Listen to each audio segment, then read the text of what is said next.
between them. It's a really interesting story, and we're sort of getting all the evidence together right here and now, and all the photographs to prove it. But we're pretty sure we're right that there were in fact 5 Avro triplanes, not 4. So rolling now, Dodge Bailey, an Avro triplane replica.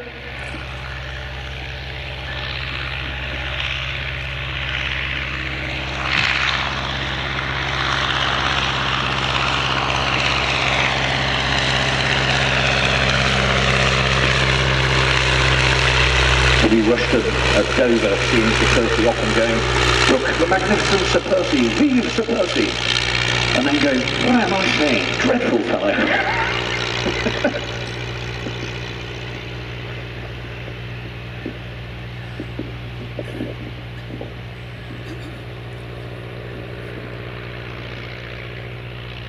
It was this series of aircraft that actually led to the Avro 500 design, which was his first tractor monoplane. Pretty much what we call a modern biplane, you know, enclosed, well, not enclosed, but a cockpit that you sat in rather than on.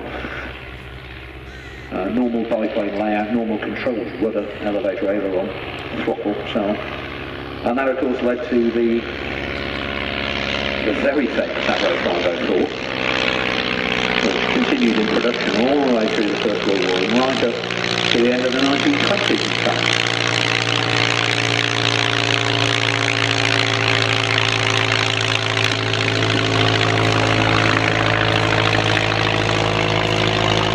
There was a version of this aircraft actually had 2 seats, one facing forward, one facing aft.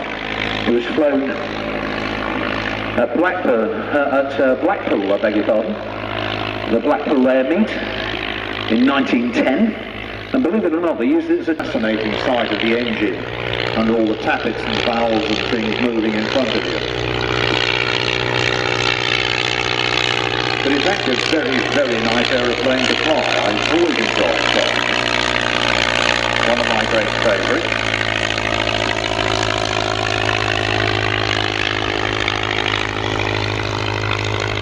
.85 horsepower in this makes a huge difference.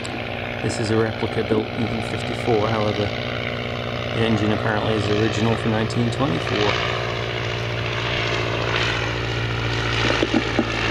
It's interesting, isn't it? You look at the kind of designers who were around at that day. Alice Rowe, of course, was one of the people who first employed Roy Chadwick, and they were very similar personalities. Just seeing airborne now, of course, the Bristol box kite. You saw him earlier in the Hind. I do beg your pardon, you saw him earlier in the Hurricane. And then you saw him find a new goal.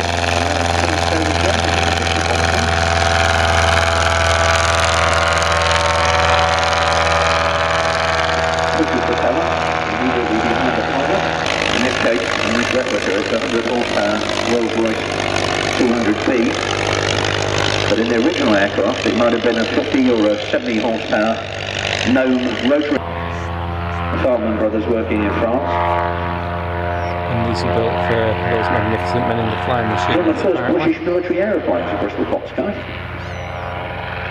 A number of them were used in early exercises at Larker, 1912, for observation and spotting duties.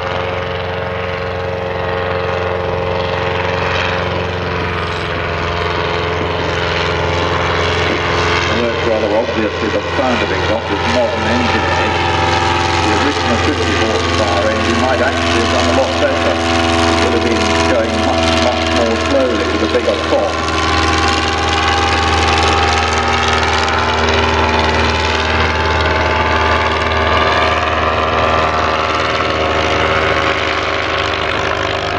What to do is to get them into the same piece of sky at once. Because the triplane's quite a bit faster than the box.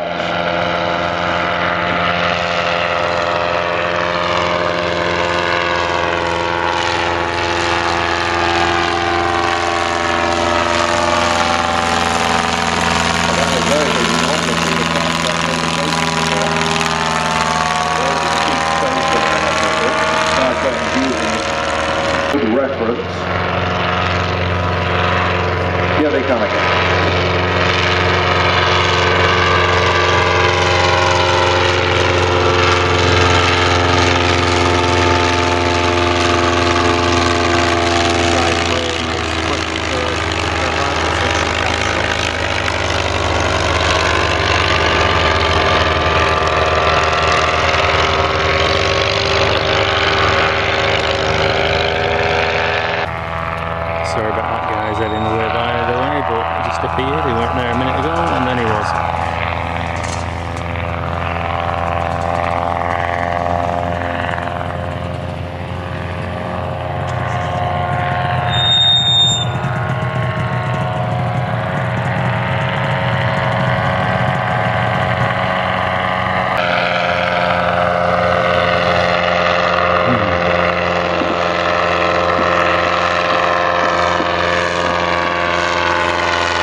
as we said earlier, needs an awful lot of help on the ground.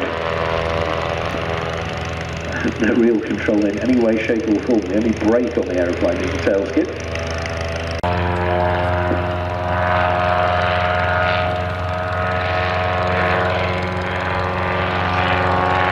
Well, boxcar coming back, and as I said, joined by the 1937 Martlet single-seat aerobatic sport racing aircraft, designed by F.G. Miles, developed on the Avro baby.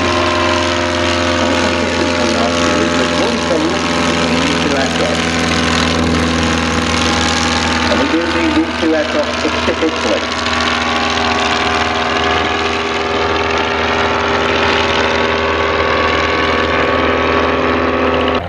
Give it a maximum speed of 120 miles an hour. Not bad at all for the day.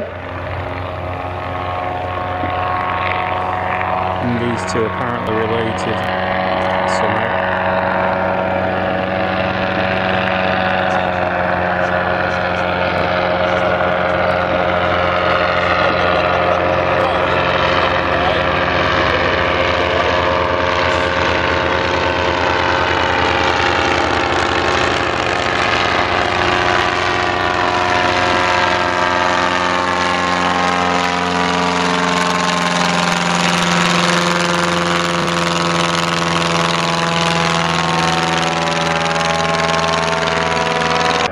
Which is uncomfortable, you put a trimmer in that takes the load away, and there are various ways of doing it.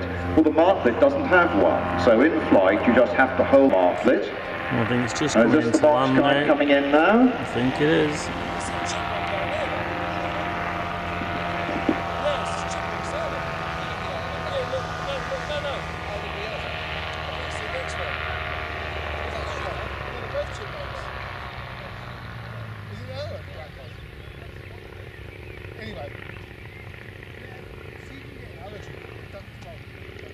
See what short landing runs these old aircraft had. And now from the right again the Martlet, while we're waiting for...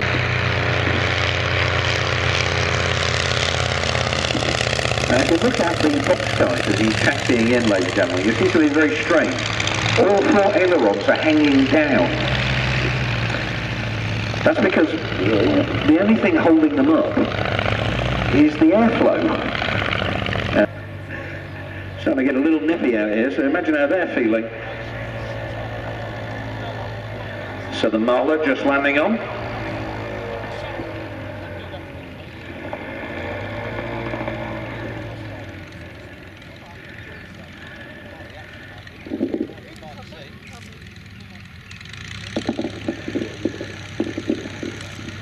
Well, ladies and gentlemen, we brought you two replicas of pre-First World War aircraft. And that was a mighty display. All down in the boxcars, ladies and gentlemen. Nicely done, nicely done. But we're going to be bringing you two... Tails up. This is 105 years old, the oldest flying machine. 1910 it was built. 105 years.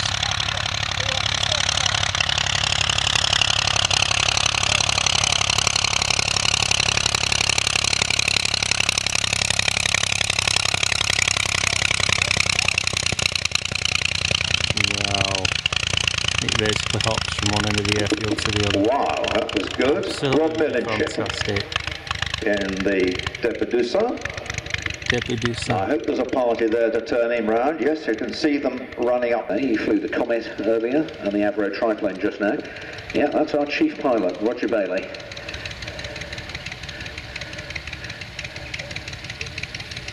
You're taxing this back now. Well done. Now this will be our last flying aeroplane here today, ladies and gentlemen, but I think when you see it you'll agree